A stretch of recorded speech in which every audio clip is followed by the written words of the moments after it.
Once I went to the US in Washington, D.C. I took the airport in Virginia.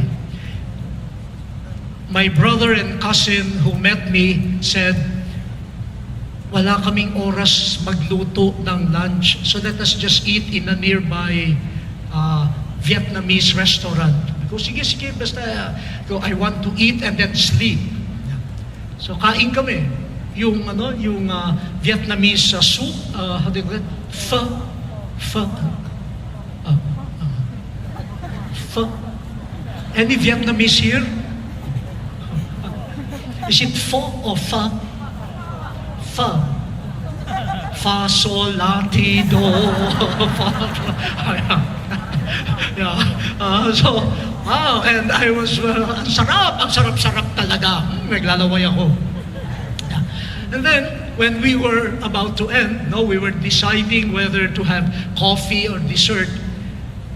A Vietnamese woman came to our table. She introduced herself. Sabi niya, I am the owner of the restaurant. The waiters told me that there is a group of Filipinos here.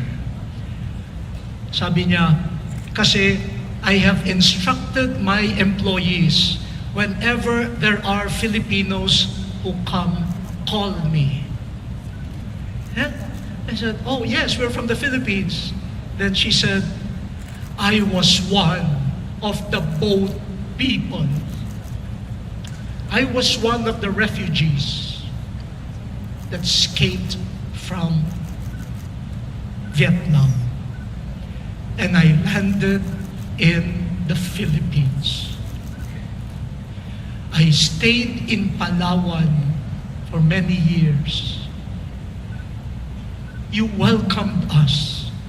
You loved us. And in my little way, I want to thank the Filipino people. And she gave us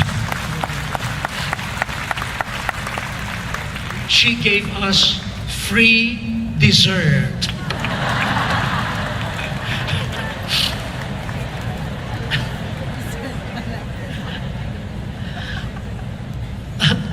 Wow.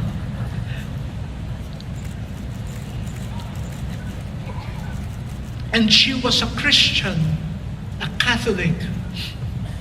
She saw my shirt, said, are you a priest? I said, yes, I am a Catholic.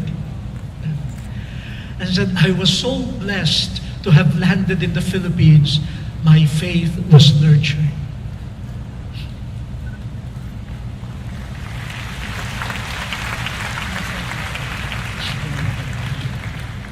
Malapit na po ako matapos.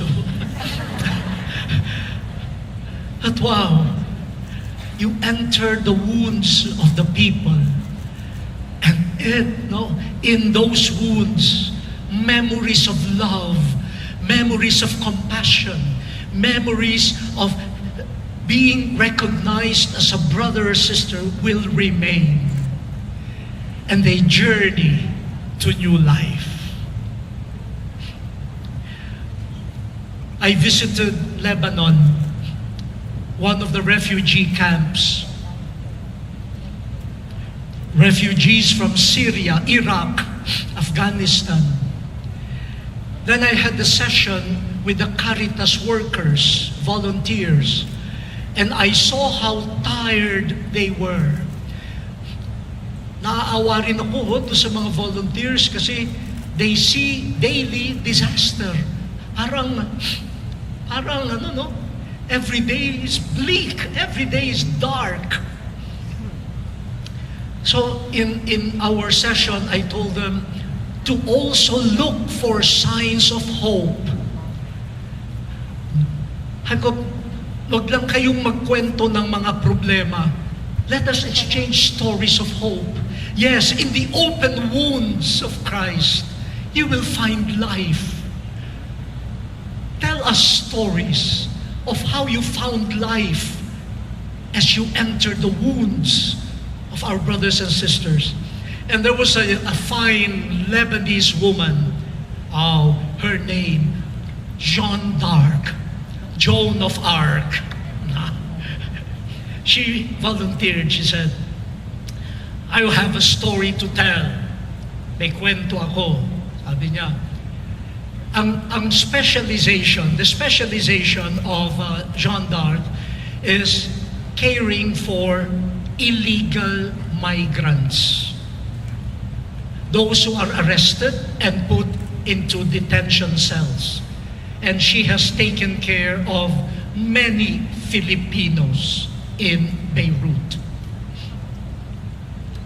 And she told us the story.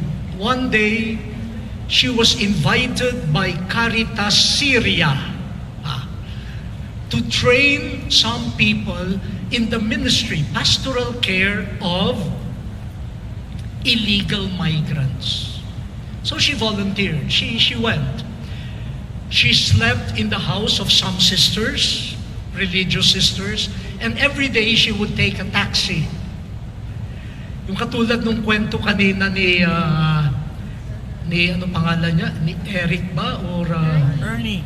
Ernie, talagang magta-taxi ka. Taxi.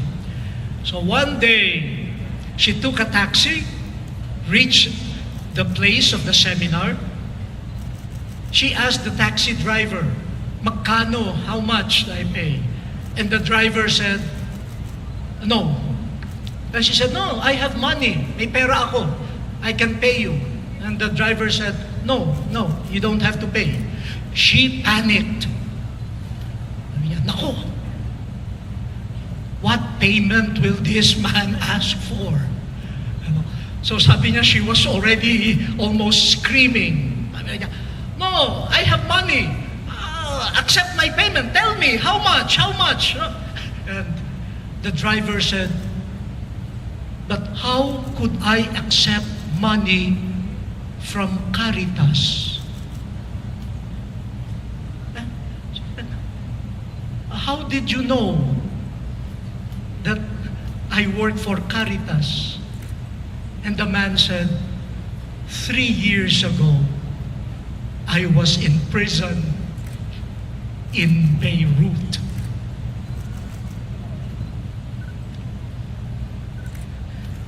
One day, I was sick. I asked for medicine. Nobody wanted to give me. You passed by. You heard me. And you gave me medicine. I was able to sleep that night. But I have not thanked you. So please, let me thank you now. 3 years in this wounded heart remained the love of Jeanne d'Arc. The face of Jeanne d'Arc has been engraved in his wound. And look at how good God is. At an unexpected moment, their paths cross. A deep communion sealed in locked prisons, but open wounds where love is allowed to enter.